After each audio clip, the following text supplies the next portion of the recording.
Thank you.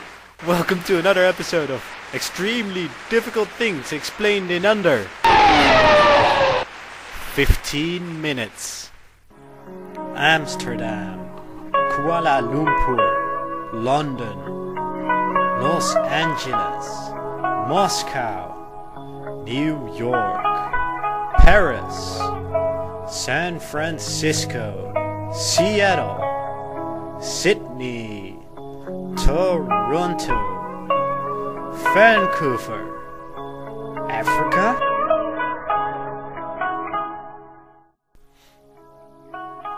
In today's episode, we'll be talking about China.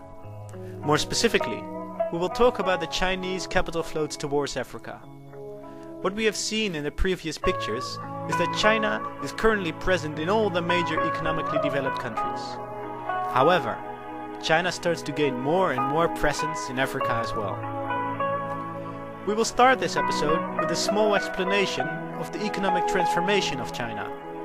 After that, we will explain why the current capital flows of China are also directed towards Africa.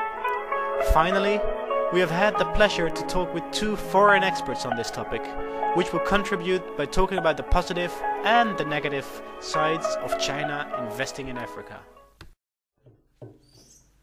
The China as of today, which we see in this video, is very different from the China roughly 30 years ago.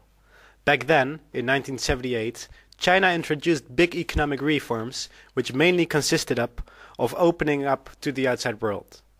This was an answer to the failed policies they applied until then, which did not lead to enough growth. Until then, the standard of living in China was low and poverty rates were high. The reforms were aimed at modernizing China's economy by opening up its economy to other countries. In this way, they tried to create enough surplus to get the economy growing. First parts of the reform included the so-called contract responsibility system. Much of China's economy until then existed mainly of agriculture, and the population existing of mainly farmers were very poor. This new system allowed farmers to sell the surplus they created in addition to their quota. This increased agricultural welfare very quickly. In the old situation, creating more than the quota was nearly ever beneficial because of the lacking of markets, and agriculture was an inefficient productivity sector. And the new system improved the incentives for farmers to improve their productivity. By 1984, all quotas were removed.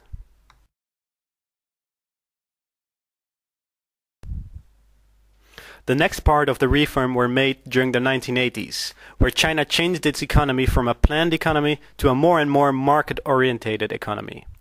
China was very successful in changing to a market-orientated economy by gradually shifting to having more and more products allocated by markets than by the state with time.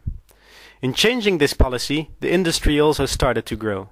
Special economic zones, with separate liberated economic circumstances, were added to attract foreign investments.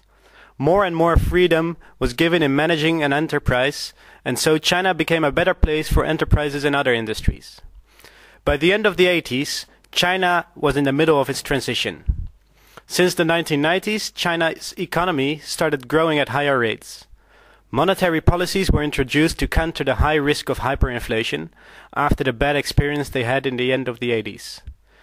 Ever since the government of China kept tuning their policies to solve current problems, like high unemployment rates, its economy has been growing on high rates ever since the 80s.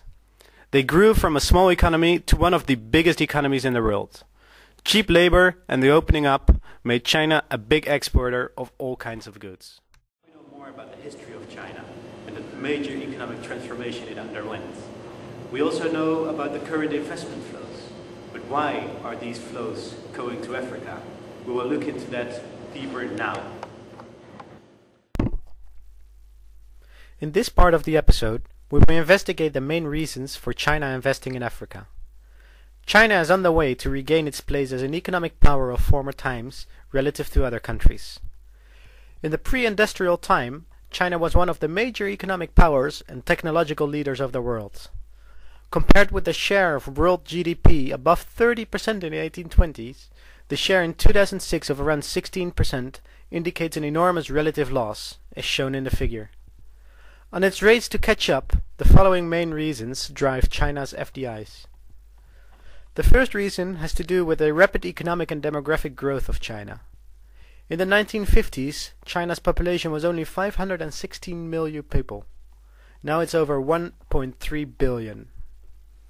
Together with this demographic boom, there was an incredible fast economic growth, exceeding 8% in the last year. China is in need of natural resources like oil, copper, coals, and many others, and needs these resources more and more as they keep growing. Therefore, it has often been argued that China wants to secure a stable supply of natural resources to be able to maintain their growth. Also, they seek a channel to use their massive trade surpluses and foreign reserves.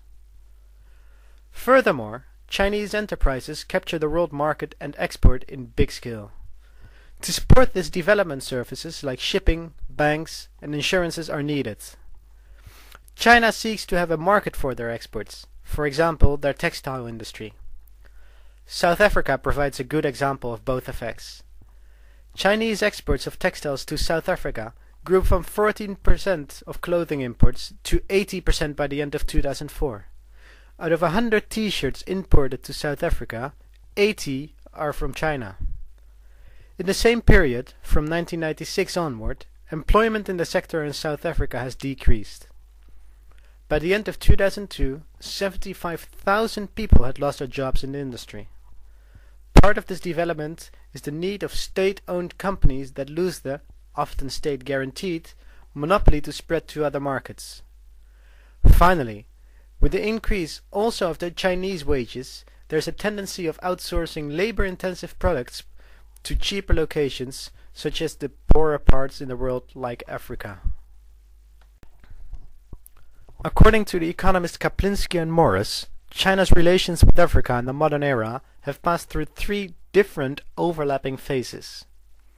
The first phase contained aid, political and military support for the decolonizing socialistic Africa from the 1950s over nearly 4 decades.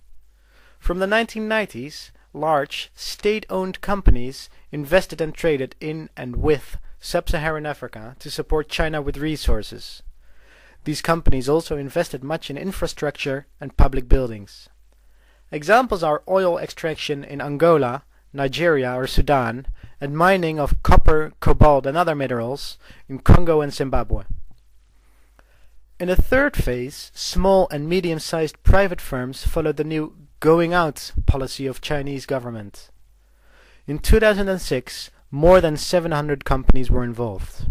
Hence, the economic activities of China and Africa are, as actually everywhere, relatively new, with a stock of 1.6 billion in 2005. The figure shows the course of Chinese FDIs. After the dot-com decline, the FDIs rocketed massively to $52 billion in 2008 and continue the trend that started with the new millennium. That Africa becomes more important is illustrated by the fact that in 1995, Africa's share of China's FDI outflows fluctuate around a low base, rising from 0.2% in 1991 to 3.2% in 2005, with a peak of 9.3% in 2000. Africa's advantage for Chinese producers is the backdoor access to Western markets. That shows the irony of the earlier mentioned South Africa example. After the fall of the multi-fiber agreement, Chinese garment and textile factories became redundant and were no longer of interest, and African countries suffered then even more than before. Nevertheless, on a conference in Beijing in 2006, China promised a deeper engagement and an increase in aid. Investments are in fact mainly oriented toward the long term, as they aim to promote the exploitation of natural resources, as well as the opportunity of gaining new markets for low-cost exports. These have a share of 74% of the total FDI.